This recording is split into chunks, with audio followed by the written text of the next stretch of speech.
Meus irmãos, meus amigos, cumprimento a todos com a graça e a paz de Cristo Jesus. Irmão Alan, eu também já fui confrontado. Chegou lá no sítio uma pessoa, conversou comigo umas 2 horas, no final ele disse: você nem parece que é pastor. E aí eu me acovardei, eu não perguntei por quê. Meus irmãos, vou seguir aquilo que Deus colocou no coração do nosso pastor, o pastor Eliseu. Ele está falando uma série de mensagens sobre santificação, e eu vou estar exatamente nos seus passos, vou caminhar e acompanhar aquilo que Deus tem mostrado para ele, e vou emprestar para essa introdução a fala do nosso pastor Eliseu, que foi muito importante. Eu estava assistindo, e permita-me tomar um pouquinho de água, que o calor seca a boca.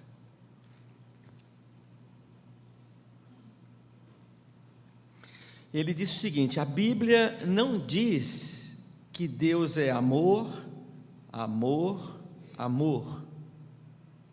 A Bíblia não diz que Deus é bom, bom, bom. A Bíblia não diz que Deus é misericordioso, misericordioso, misericordioso. A Bíblia diz: Deus é santo, santo, santo. Esta tríplice declaração incontestável, inviolável, intransferível, deve causar em nós um espanto.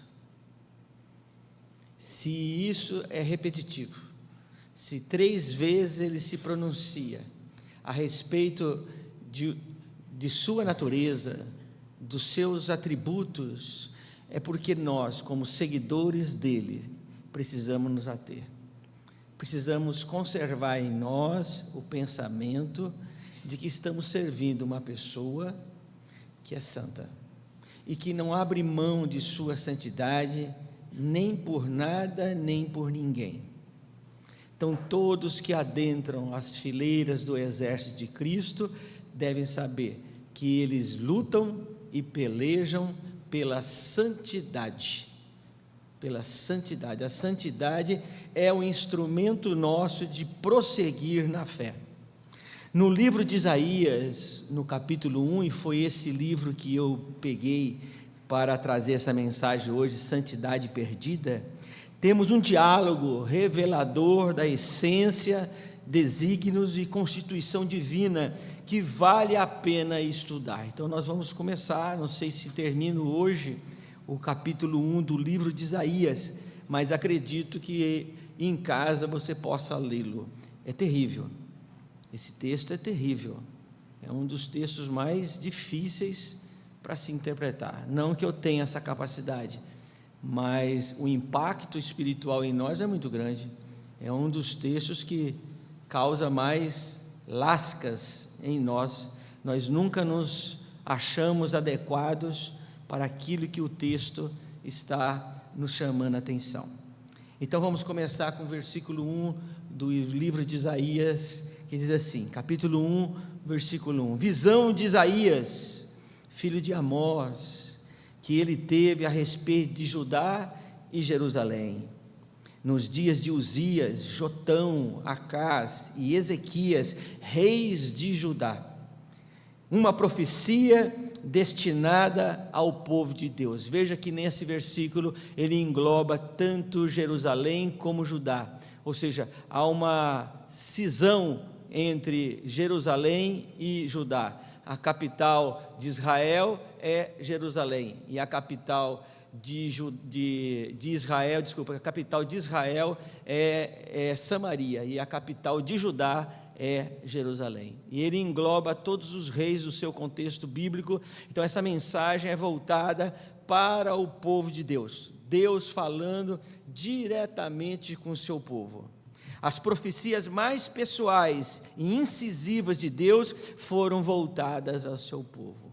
O mundo não teve profecias tão fortes como aquelas que Deus destinou ao povo de Israel, e podemos dizer então que por tabela a nós também, porque a igreja primitiva usou o cânon do Velho Testamento para se mirar, para se dirigir, para se equilibrar na oração e na adoração a esse Deus Todo-Poderoso. O versículo seguinte diz assim: ouvi, ó céus, e dá ouvidos tu, ó terra, porque o Senhor tem falado.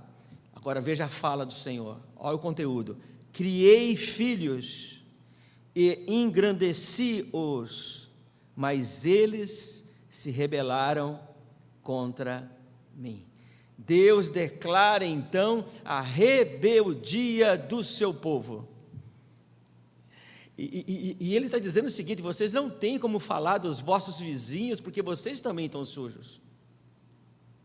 Vocês não têm que odiar aqueles que são politeístas, adoram vários deuses, porque vocês estão em falta comigo também, e vocês são rebeldes. Novamente a paternidade de Deus é negligenciada, mesmo assim ele os chama de filho. Então essa é a tônica desse versículo, por incrível que pareça, a rebeldia em comparação à filiação. Mesmo sendo rebeldes, o trato que o Criador está tendo com a sua criatura é o relacionamento entre pai e filho. Então eu vou dizer aqui, viu? O pai que ama, corrige o filho. Amém?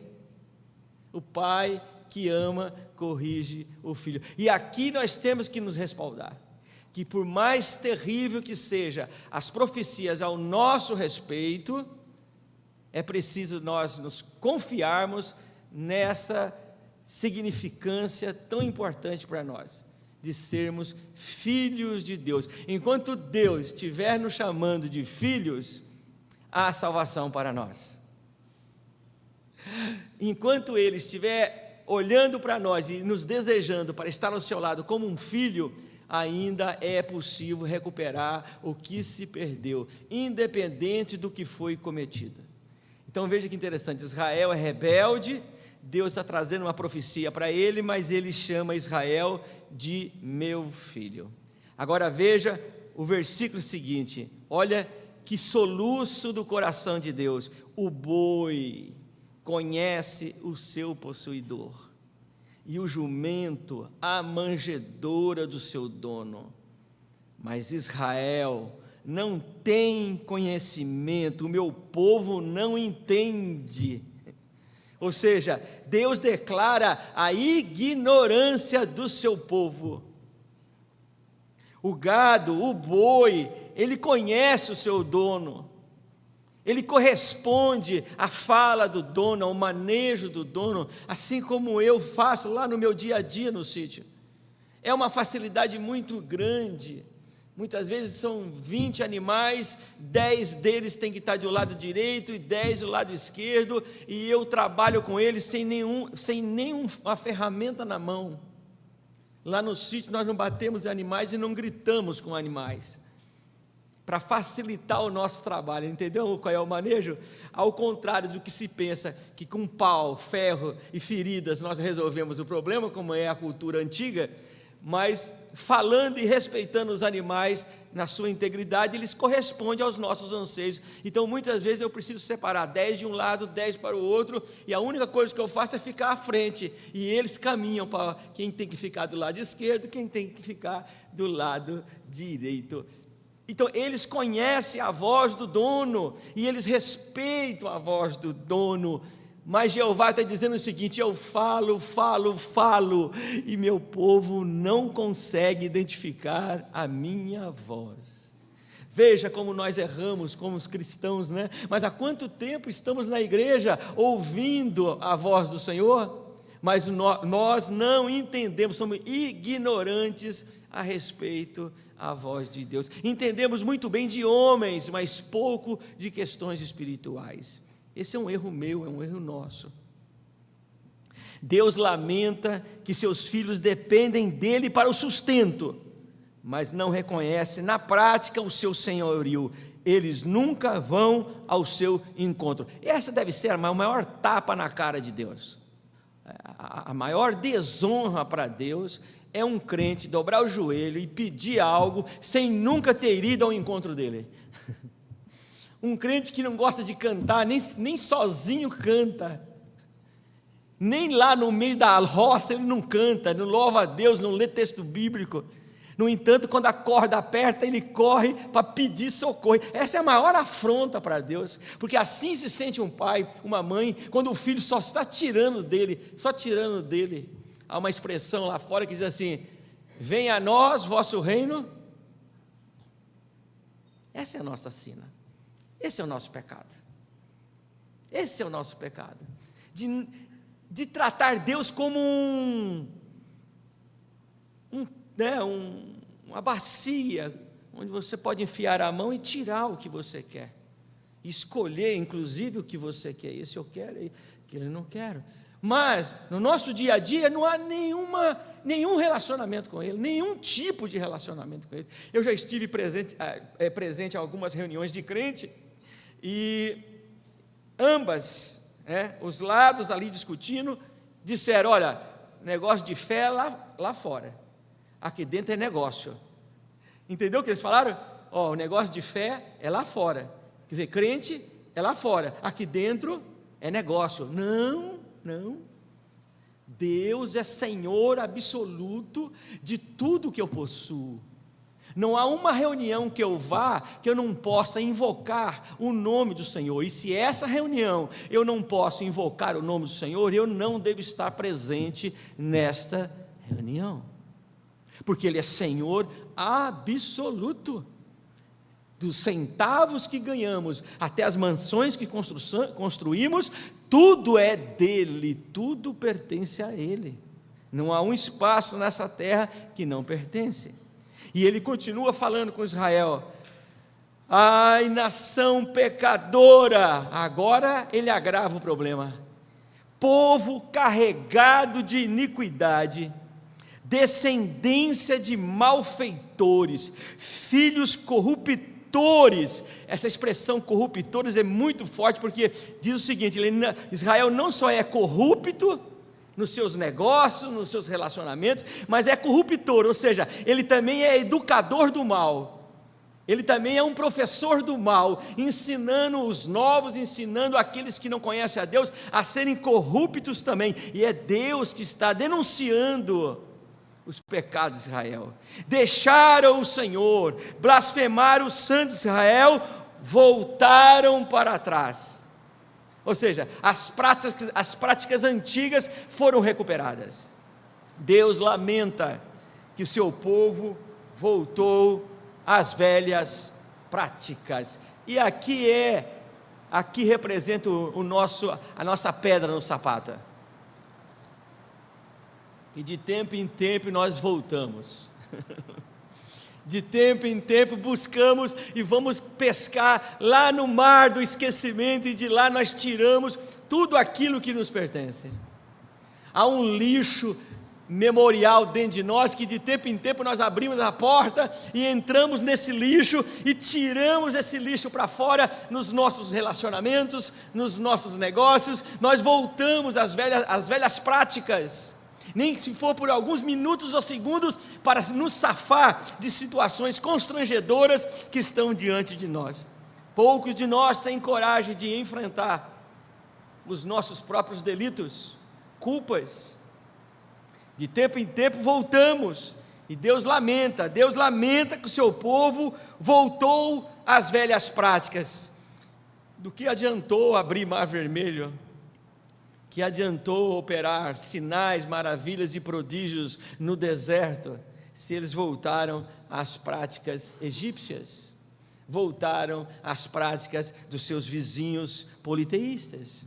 O grande problema nosso são as velhas práticas herdadas do meio onde nascemos, da cultura que temos, dos nossos ancestrais, vós, tataravós. Nós roubamos deles os pecados deles e empregamos nos dias de hoje, e influência de amigos. Essas três áreas são funestas, são terríveis na nossa vida. É verdade que socialmente nós estamos ligados a isso, Nossa mente, de tempo em tempo, vai refletir a educação que tivemos, o conhecimento que tivemos e o relacionamento que tivemos na nossa vida. Isso vai aflorar, mas tudo isso deve passar pelo crivo da nossa vigilância, em saber o que nós vamos recuperar e o que nós não vamos recuperar. O santo de Israel versus o pecado de Israel. Ele diz: povo carregado de iniquidade, descendência de malfeitores, filhos corruptores, deixaram ao Senhor, blasfemaram o santo de Israel, voltaram para trás. Eis aí os pecados de Israel. Qualquer semelhança aí não é mera coincidência, viu? Qualquer semelhança num desses itens não é mera coincidência, é a nossa natureza pecaminosa. Esse impostor que mora em nós de tempo em tempo, ele pratica exatamente o que Deus está falando sobre Israel. Por que seríeis ainda castigados, diz Deus, se mais vos rebeleríeis? Toda a cabeça está enferma e todo o coração está fraco. Ou seja, Deus declara a enfermidade do seu povo, está tudo apodrecendo. E é uma declaração forte, porque a gente pode pensar, mas não há um lugar que ainda o mal não entrou? Por esse ponto de vista, não. Ou seja, quem brinca com fogo acaba sendo queimado. Deus sinaliza que os dois principais órgãos já estão afetados. Quais são eles? Vamos ver. Primeiro, a cabeça está afetada, por onde passa as informações. Se a cabeça está afetada por pecado, por erros, por blasfêmias, nós não vamos saber identificar as informações que chegam até nós. Aceitamos todos os hinos para cantar, aceitamos todas as pregações para sentar no nosso coração nos dias hoje virtuais das redes sociais. Mas se o coração está podre, se o coração está fora de Deus, não vai saber fazer triagem, não vai conseguir fazer triagem. Eu posto todas as sexta-feiras uma mensagem, é impossível não acompanhar o que chega até mim. Só se eu furar meus dois olhos, aí está certo, né? Não sei se vai ser preciso chegar no céu com os dois olhos furados. Eu espero que não, mas está difícil.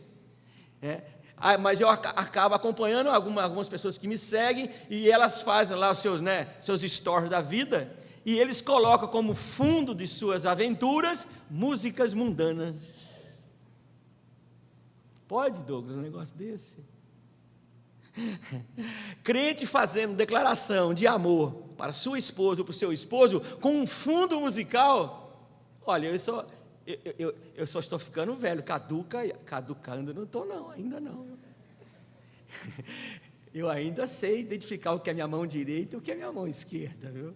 E aquele fundo musical, ainda mais Joe, que tem rodagem nessa vida, né? Eu já estou com 64 anos.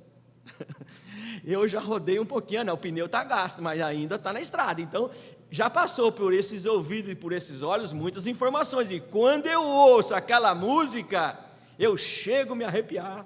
Eu digo, tem algo errado com a igreja brasileira, ou seja, a amizade dos crentes com o mundo está assim, ó, uma facilidade extraordinária. Por quê? Porque a cabeça está enferma. Não consegue mais saber o que é santo e o que é profano, o que é luz e o que é trevas. Não sabe mais dizer o que vem de Deus e o que vem dos homens, porque a cabeça está enferma. Por isso que Paulo fala que nós devemos renovar as nossas mentes, renovar de tempo em tempo, chacoalhar as nossas mentes para saber se ainda estamos no caminho. O outro órgão afetado que Deus declara no texto bíblico é o coração, por onde passam os sentimentos. As emoções afloram dentro de nós, no nosso interior, e esses sentimentos Deus está dizendo que está contaminado. Então, a devoção a Deus com um sentimento contaminado, ele não responde, ele não aceita. desde a planta do pé, diz o texto, até a cabeça, não há nele coisa sã, senão feridas, e inchaços, e chagas podres, não exprimidas. Isso é próprio de nós conhecemos essa situação, né? Quando temos uma ferida, né, que precisa ser, né, limpa, e ele está dizendo que essas feridas estão apodrecidas, nem ligadas, nem amolecidas com óleo. Deus declara o apodrecimento do seu povo, ou seja, o povo de Israel cheira mal, cheira fezes, cheira esterco, e pior que isso, cheira mortos. E o cheiro do morto, vocês sabem muito bem, e como é isso? É pior do que o cheiro dos animais. A putrefação humana é um odor mais acentuado do que a putrefação animal, selvagem, por exemplo.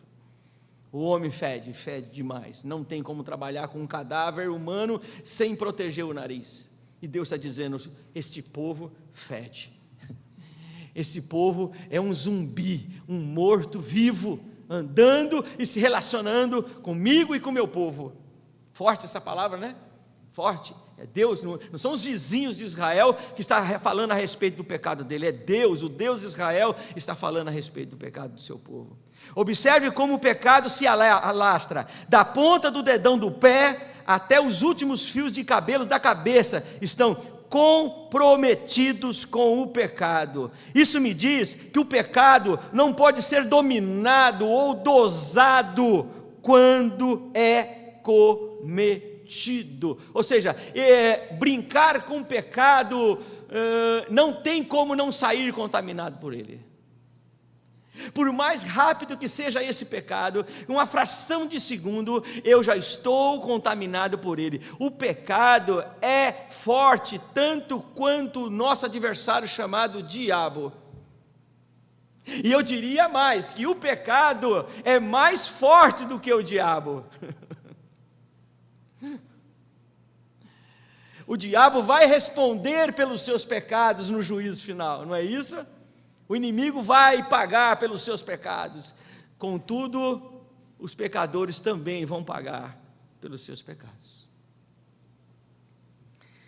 Deus diz para Israel: a vossa terra está assolada, as vossas cidades estão abrasadas pelo fogo, a vossa terra, os estranhos a devoram em vossa presença, e está como devastada numa subversão de estranhos. Deus declara então a derrota do seu povo, coloca ele como uma cidade sitiada, os inimigos dominando tudo e todos, ou seja, Israel está derrotado, não há mais força em Israel, nem para se aproximar de Deus, nem para se defender dos seus vizinhos.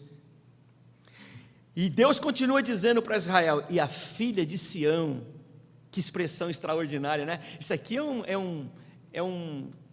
qual seria isso na figura de linguagem? Um sarcasmo, porque ela não é filha de Sião. Jerusalém agora é podre, é um abutre, mas olha o que Deus faz: e a filha de Sião é deixada como cabana na vinha, como choupana no pepinal, como uma cidade sitiada, ou seja, apodrecendo, triste e perdida. Chamar ela de Sião é brincadeira. Deus declara a humilhação do seu povo.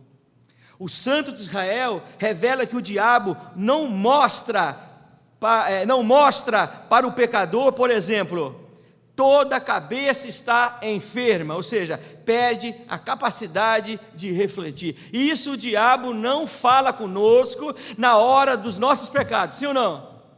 Ele só fala o seguinte: o diabo: você é jovem, você é maduro, você tem direito, é rápido, fique tranquilo, fica calmo, está tudo sob controle. Ninguém sabe, ninguém vai interferir, fique tranquilo. Deus é amor, Deus vai te perdoar, fique tranquilo. E é uma verdade. Tudo isso é uma verdade, viu? É dentro da parte dos lícitos, não é isso? Dentro da parte dos lícitos que Paulo fala, mas nem tudo convém. E isso o diabo não mostra, toda a cabeça está enferma. Outra coisa que o diabo não fala: e todo o coração fraco, ou seja, perde a capacidade de sentir. Desde a planta do pé até a cabeça, não há nele coisa sã, perde a saúde e o bem-estar. Tudo isso em relação aos pecados. Senão feridas, inchaços e chagas podres, não espremidas, nem ligadas, nem amolecidas com óleo. Perde a oportunidade de viver em comunidade. Ninguém quer alguém apodrecido no nosso meio. Ninguém aceita um leproso no nosso meio. A vossa terra está assolada, as vossas cidades estão abrasadas pelo fogo. Perde a capacidade de frutificar. E isso o diabo não fala para aqueles que estão pescando no seu mar. A vossa terra, os estranhos a devoram em vossa presença. Perde a honra e o respeito. Isso o diabo não fala para quem está em atividade pecaminosa. E está como devastada, uma subversão de estranhos. Perde os direitos adquiridos. Isso o inimigo não nos fala. É deixada como cabana na vinha, como choupana no pepinal, perde a pureza e o frescor, fede a cadáver, e isso o diabo não fala. Pastor Valde, que loucura! E se Deus não tivesse declarado isso, nós nunca saberíamos que o inimigo esconde de nós isso. Eu ficaria feliz da vida se o inimigo, ao me tentar, dissesse: Wilson, olha que eu gosto muito de sorvete, você sabe disso, né? Olha que sorvete maravilhoso, Wilson, chupa aí, fica à vontade. Eu trouxe 2 potes, mas se você quiser eu posso buscar mais 4. Ele não fala, não é? Ele se expressa, agora se ele chegasse para mim e dissesse: Wilson, está aqui uma taça de sorvete, mas você lembra que você tem 5 angioplastias, e aqui esse sorvete tem muita gordura, e essa gordura vai obstruir as tuas artérias, e você vai parar na UTI novamente. Tu queres, o Wilson? De jeito nenhum. Obrigado, Satanás. Eu seria grato a Satanás, mas é assim que ele se aproxima de nós? É assim que ele se aproxima de nós? Ele não fala que a cabeça vai ficar enferma, que o corpo vai apodrecer, que seremos sitiados, que seremos abandonados, que vamos perder a nossa honra, vamos perder as nossas atividades, os nossos relacionamentos. Isso o diabo não revela, mas Deus revela, porque é transparente, é verdadeiro. Ele não faz nenhum tipo de acordo com nenhum ser humano. Ele de fato declara os pecados do homem. Uma cidade sitiada perde a liberdade de ir e vir. Ouvi a palavra do Senhor, vós poderosos de Sodoma, dai ouvidos à lei do nosso Deus, ó povo de Gomorra. Gente, o que é isso aqui? Deus declara o modelo mundano do seu povo, ou seja, em quem Israel está se espelhando para ser mundano. E ele coloca 2 figuras aqui que nós fugimos delas, nós nem gostamos de falar sobre Sodoma e Gomorra.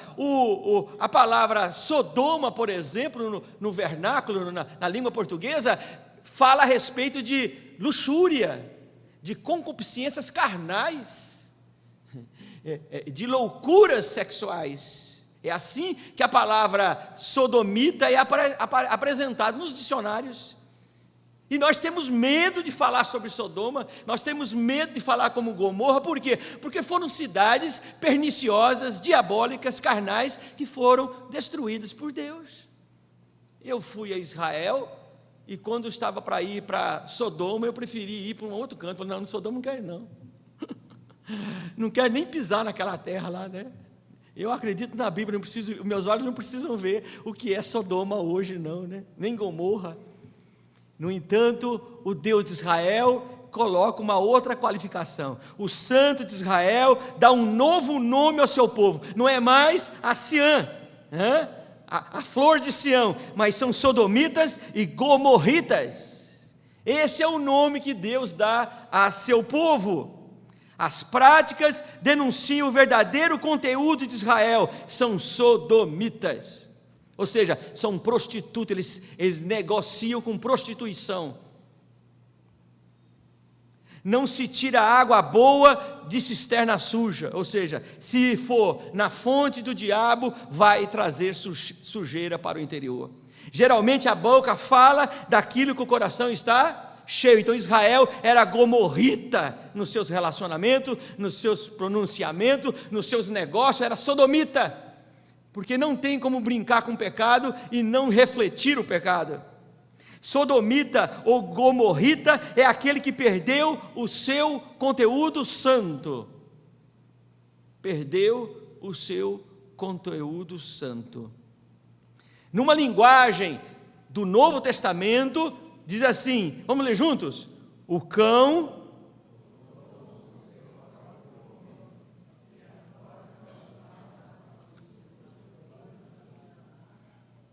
forte isso? Ou seja, quem voltou a ter um estreito relacionamento com o pecado, ele é como um cão que come o próprio vômito. Ai, que terrível isso. Ou a porca, que após ser lavada, ela necessita de lama para sobreviver novamente. Ou seja, a alma já necessita do pecado. Já necessita do pecado. Gomorritas e sodomitas na prática. Vocabulário impróprio, brincadeiras e piadas impróprias para um cristão. Temperamento descontrolado, fala demais, briga demais, não se controla, quer ter sempre vantagem, quer ter a última palavra. É descontrolado, não é equilibrado. Não honra os seus compromissos. Ouvi a palavra do Senhor, vós poderosos de Sodoma, dai ouvidos à lei do nosso Deus, ó povo de Gomorra. O texto, então, eu coloquei esse texto na linguagem de hoje, tá? Coloquei esse texto na linguagem de hoje, e seria mais ou menos assim. Ouvi a palavra do Senhor, vós crentes de Sodoma, dai ouvidos à lei do nosso Deus, ó crentes de Gomorra. Ouvi a palavra do Senhor, vós líderes carnais, dai ouvidos à lei do nosso Deus, ó líderes prostitutos. Forte. Ouvi a palavra do Senhor, vós evangélicos avarentos, dai ouvidos à lei do nosso Deus, ó evangélicos ladrões. Ouvi a palavra do Senhor, vós igrejas frias, dai ouvidos à lei do nosso Deus, ó igrejas mortas. Ouvi a palavra do Senhor, vós batistas orgulhosos, dai ouvidos à lei do nosso Deus, ó batistas egoístas. Ficou melhor agora, não foi? Enquanto nós líamos sobre Israel, era fácil, mas quando o chinelo voltou para nós, e nós precisamos contextualizar o texto, eu não posso apenas falar de folclore ou de história bíblica, eu tenho que falar de real, de coisas práticas. De que me serve a mim a multidão de vossos sacrifícios, diz o Senhor? Já estou farto dos holocaustos de carneiros e da gordura de animais cevados, nem me agrado de sangue de bezerros, nem de cordeiros e nem de bodes. Esses animais eram sacrificados no dia da expiação, o dia da nação de Israel. Deus odeia então o culto do seu povo. Veja que interessante, a religiosidade está a todo vapor, matança de bode, de carneiros e de bois, está todo mundo dizimando, colocando o que é de Deus e o que não é de Deus, colhendo o que é de safra, o que não é de safra, aquela multidão indo em direção ao centro de Israel para louvar o Senhor. Só que isso não é culto na concepção de Deus. Os elementos usados para cultuar são reprovados por Deus, porque não é culto que o povo está fazendo. Clica aí mais uma vez. Esse texto está dizendo que Deus não depende de culto, porém insistimos em oferecer a Ele somente culto. Então, aqui é interessante nós pensarmos que Deus, Ele aceita o nosso culto, mas Ele não precisa de culto. Amém? Ele não precisa de culto. Se Ele precisasse de culto, Ele não seria Deus, seria falho. Ele merece todo o culto, amém? Tudo que tem fôlego, louva o Senhor. Mas a preocupação de Deus é com outra coisa. Ele está dizendo o seguinte: olha, o culto não é a principal atividade de vocês, não. Aliás, o que vocês estão fazendo, falando para Israel, eu não estou me agradando. Como é que Deus não se agrada de um culto que é a maior expressividade nossa como evangélicos? Se você deixar de cultuar, abandonar a nossa comunidade, de estar conosco domingo de manhã ou à noite, o que resta para você fazer? Responda.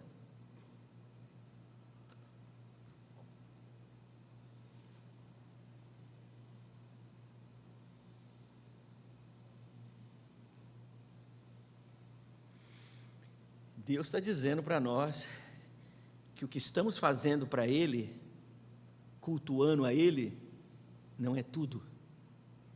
Há ainda um universo de atividades presentes e adequadas aos filhos de Deus. Há outras coisas que Deus está esperando que façamos, além de culto. Então, se o culto é o nosso único carro-chefe, não estou dizendo que seja o carro-chefe, pode ser o carro-chefe, a adoração a Deus deve ser algo espontâneo do nosso coração, a toda hora e a todo momento, não há dúvidas disso, mas é preciso pensar que a maior atividade de um cristão não deve ser o culto. A única atividade do cristão não deve ser o culto. Se Deus não está presente nos sacrifícios, então com quem Israel está convivendo? Então observe bem, os animais estão indo para Jerusalém, a multidão está indo para Jerusalém, esse povo não tem banheiro, sim ou não? Concorda comigo? Não há banheiro público nesse momento na história de Israel. No entanto, uma multidão está caminhando em direção a Jerusalém, ao templo, né, a buscar o Senhor. Estão levando com ele aves, cordeiros, carneiros, bois, ovelhas, caprinos. Esse povo e esses animais estão indo para Jerusalém, contudo, Deus não está em Jerusalém. Então esse povo vai conviver com o quê? Vamos ver? Junto comigo. Com moscas, com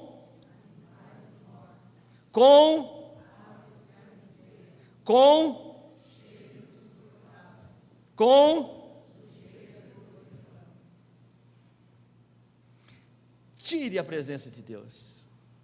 O que sobra? Moscas, claro. Estrume, baba, fezes de criança espalhada por todo Jerusalém. Mulheres entrando em menstruação na hora da adoração, é sangue para tudo quanto é lado. Nós estamos falando de multidão correndo para Jerusalém, no dia da expiação, não há banheiro público suficiente, então há no ar o quê? Um cheiro de fezes, de urina, tanto de animais quanto de gente, e o que fazia com que ele se mantivesse na presença de Deus? A presença de Deus.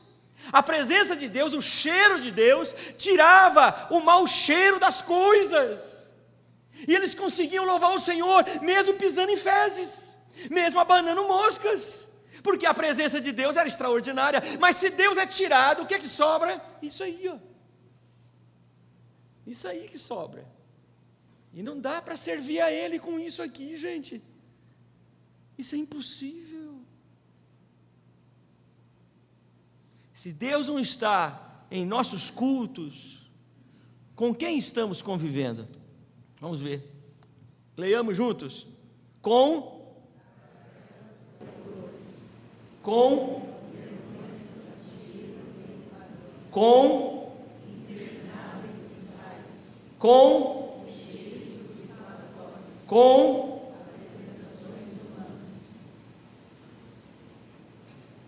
tire Deus. É isso aí que sobra. Tire a presença de Deus, é isso que sobra. Não dá para ser crente com isso aqui. Se a presença de Deus faltar, nós não vamos suportar por muito tempo. Não foi isso que aconteceu com a Europa? Eu vinha conversando com o irmão que está comigo aqui. A Europa viveu isso aí, ó, né? Foram gomorritas, sodomitas, ao ponto de conviver somente com isso. O que aconteceu? Fecharam as portas. Enviaram tantos missionários para nós. No começo do século XX, a América Latina foi invadida por europeus, você sabe muito bem disso, em todas as denominações. E agora, acredite se quiser, nós estamos mandando missionários para a Europa. Isso é um absurdo. Isso é um absurdo. Movimento de reevangelizar os evangelizados. Que loucura! Reevangelizar os evangelizados.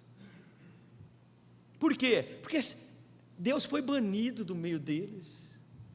A presença de Deus foi sacada, tirada, roubada deles. Porque Deus não convive num ambiente de gomorritas e sodomitas.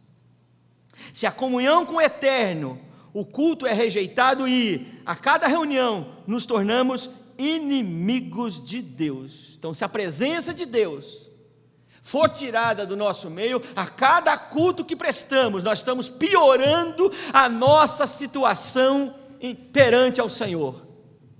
Alan, vou lhe pegar hoje, viu? Alan, se Deus não está presente no culto, mas nós estamos cultuando Ele, o que Ele está vendo em nós? Que nomenclatura Ele dá para alguém que não está de acordo a Ele? Você tem um nome para isso?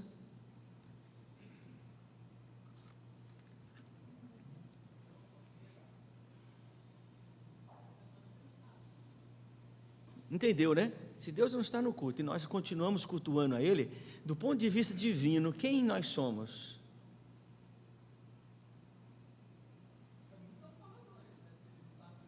Seria o quê? Faladores. Eu vou colocar aqui o que eu coloquei no meu coração, tá? São atores. E ator leva ao quê? Ao hipócrita. Hipocrisia. Que é apresentar algo que você não é. Então, se eu cultuo o Senhor e Ele não está presente no culto, eu sou um hipócrita perante a Ele. E a hipocrisia é castigada por Deus. Deus não suporta um homem com duas faces. Ou seja, o culto que era para nos abençoar, passa a ser a sentença nossa perante o Senhor. Terrível isso, né? Forte isso. Forte. Em casa você leia de novo Isaías 1. Olha o que Deus diz para Israel: quando vindes para comparecer perante mim, quem requereu isso de vossas mãos, que viesseis a pisar os meus átrios? Ou seja, Deus rejeita a companhia do teu povo. Em outra linguagem, o que é que você está fazendo aqui se você não foi convidado? Como é que você vem no meu culto, mas eu não convidei você para o meu culto? Em outras palavras, seria mais ou menos isso. Não vamos ao culto para buscar ou ganhar alguma coisa, mas para nos relacionarmos com o Santo de Israel. Culto não é lugar de barganha espiritual, mas sim de devoção espiritual. Não continueis a trazer vossas ofertas vãs. O incenso é para mim abominação. Veja os elementos do culto: e as suas luas novas, e os seus sábados, e a convocação das assembleias. Não posso suportar iniquidade, nem mesmo a reunião solene. Pronto, rasgou o verbo. Chega de reunião, não quero mais reunião de você, Israel. Acaba com esse negócio de um ano vir na minha presença, eu não quero mais isso. Ou seja, Deus rejeita a espiritualidade do seu povo. Deus rejeita a devoção do seu povo, porque eles são hipócritas perante o Senhor. Perante o culto, eles matam o novilho, matam o bode, matam o cordeiro, oferecem o sangue, mas quando sai da presença do Senhor, são gomorritas, são sodomitas na prática, no bairro aonde eles moram. E o Senhor está dizendo: chega, não quero mais vocês aqui. Quem deu autorização para vocês entrarem no meu átrio? Eu não quero vocês no meu átrio. O problema não é o que se dá, ou o quanto se dá ao Senhor, mas como nos apresentamos diante dEle. Humildes, não é isso?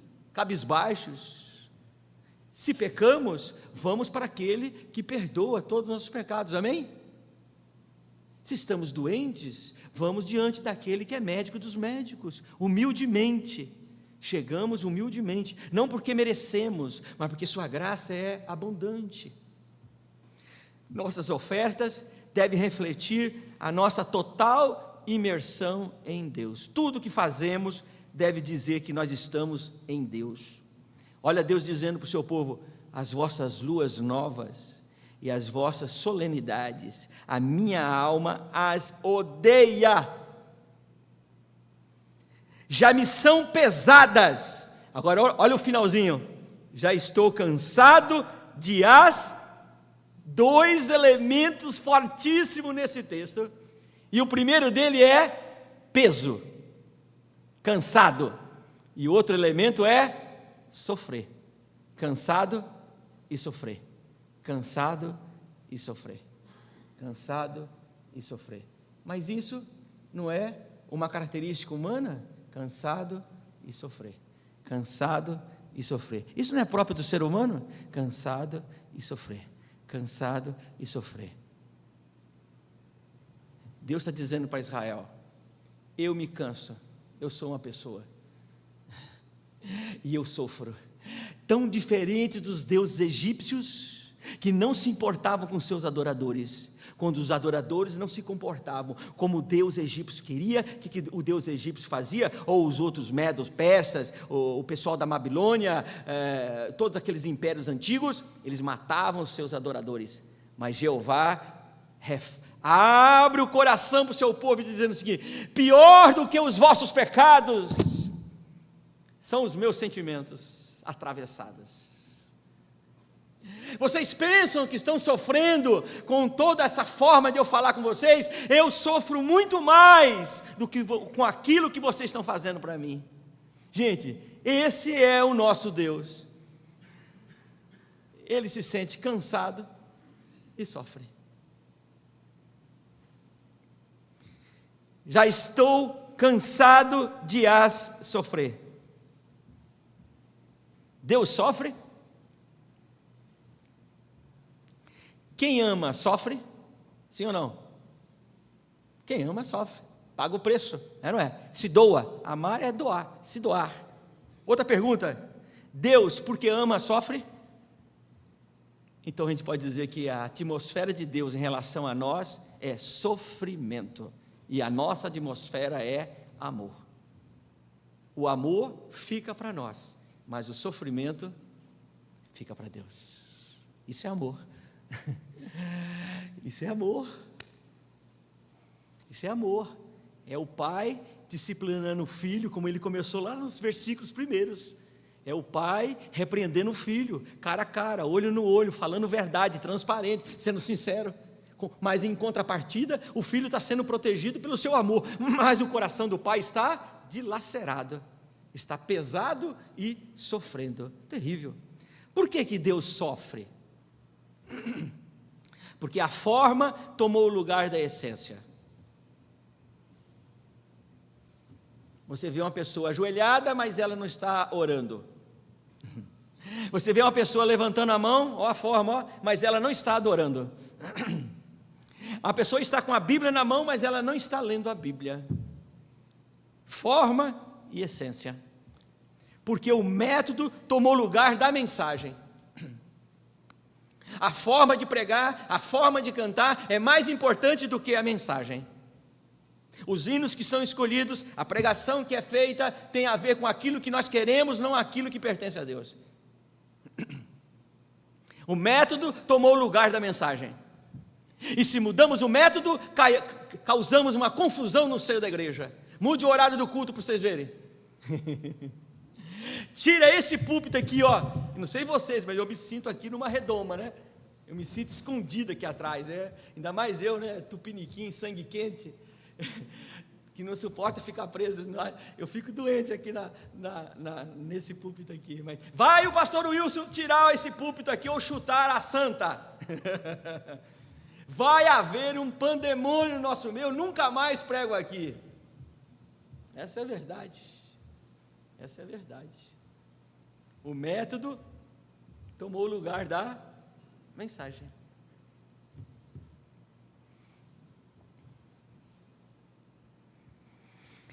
O culto a Deus não é a mesma coisa que o Deus do culto. Pense nisso. A bênção de Deus não substitui o abençoador. A música e a celebração não substituem a vida com Deus. Gestos e coreografias não substituem a comunhão com Deus. O que o Santo de Israel quer nos ensinar, quando nos recusa ouvir as nossas orações e não aceita os nossos cultos.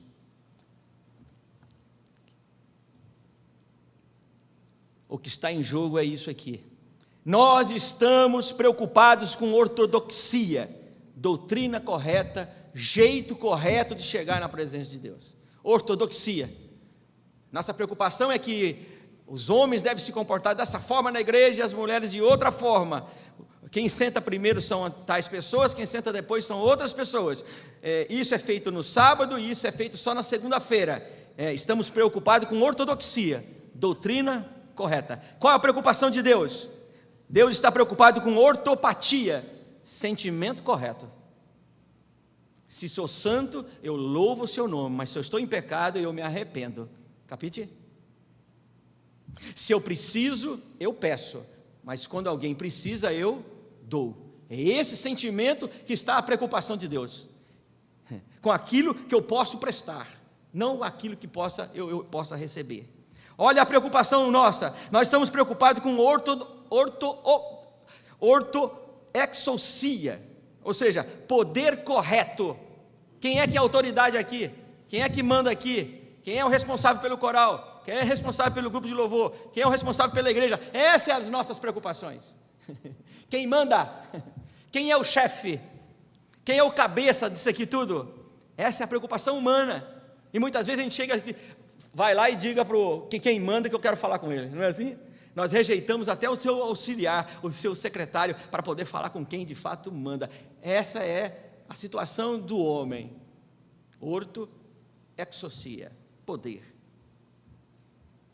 Deus está preocupado com ortopraxia, conduta correta, atividade correta, testemunho correto. Veja, Deus está preocupado com como eu me comporto lá no Rusa, dentro do Rusa. Deus está preocupado com como é que eu pago a minha conta de luz na loteria. Deus está preocupado com a minha posição quando estou dentro de um hospital, quando estou perante uma autoridade. Qual o meu perfil? Qual é a minha conduta? Essa é a responsabilidade que eu preciso ter diante de Deus e dos homens. É por isso que Ele não está aceitando mais o culto para Israel.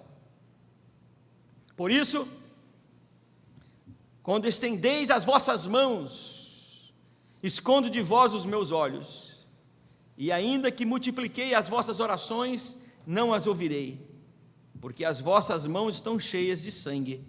Deus rejeita as orações do seu povo. Este é o pior desastre enfrentado por uma comunidade ou por um crente, porque tudo que fazemos depende das orações. Ou seja, Deus fechou a última porta de sobrevivência de Israel.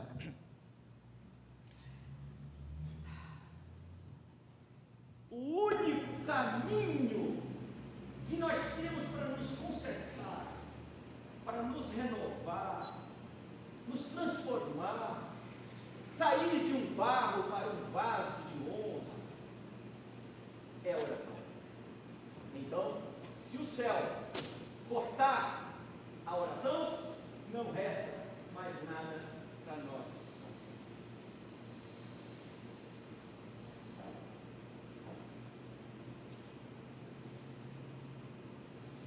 Deus não responder mais,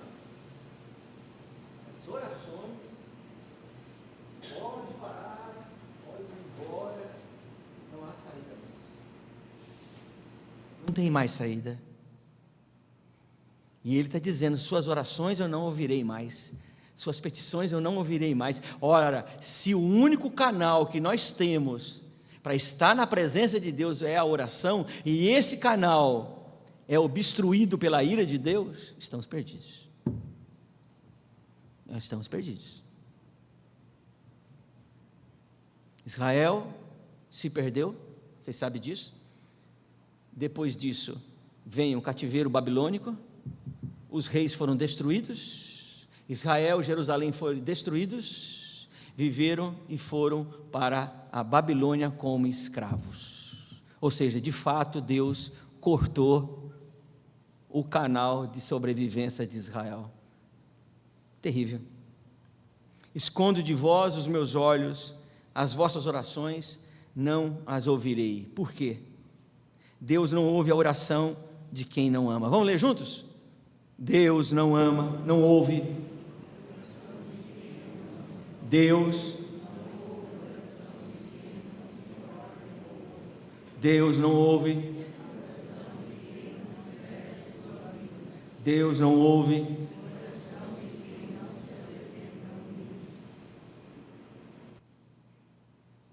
Eu teria mais coisas para falar, mas o tempo não nos permite.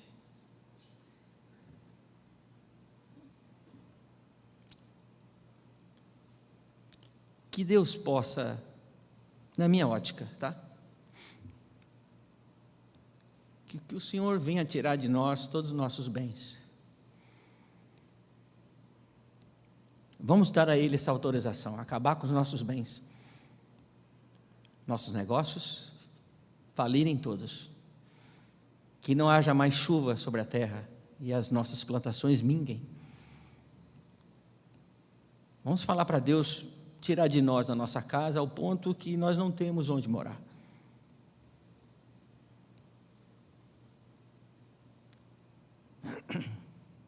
Mas vamos falar para Ele que Ele continue ouvindo as nossas orações.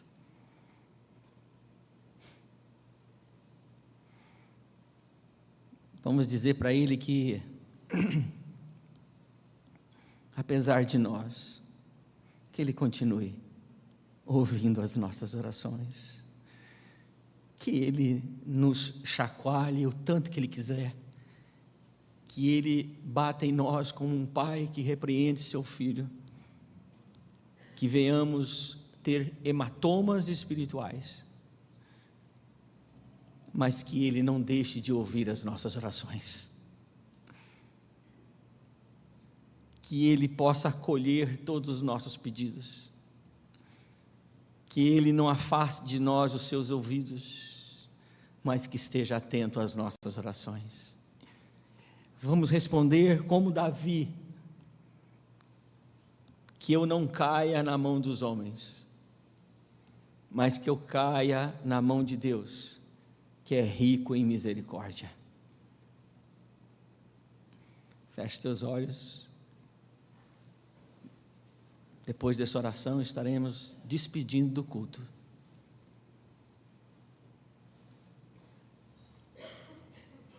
Não feche a porta, Pai. Não feche a porta. Precisamos gritar a Ti, Senhor. Nós precisamos gritar. Não feche a porta. Nos ouça. Não retire de nós a Tua face, Senhor. Reconhecemos nossos erros, reconhecemos as nossas falhas, Senhor, mas somos conscientes que precisamos ser ouvidos por Ti, porque a nossa salvação vem de Ti, Senhor, o nosso socorro vem de Ti, o Senhor é o nosso pastor, é o Senhor que entra conosco no vale sombrio das regiões da morte, é o Senhor que segura pelas nossas mãos. Não nos deixe nem um minuto, nem um segundo da nossa existência sem a Tua atenção, sem a Tua presença, Senhor. Pedimos a Ti que nos perdoe pelos erros cometidos, pelas falhas. Pedimos a graça, a presença do Teu Espírito Santo para nos renovar e nos transformar e nos fortalecer. Mas Deus, continue ouvindo as nossas orações.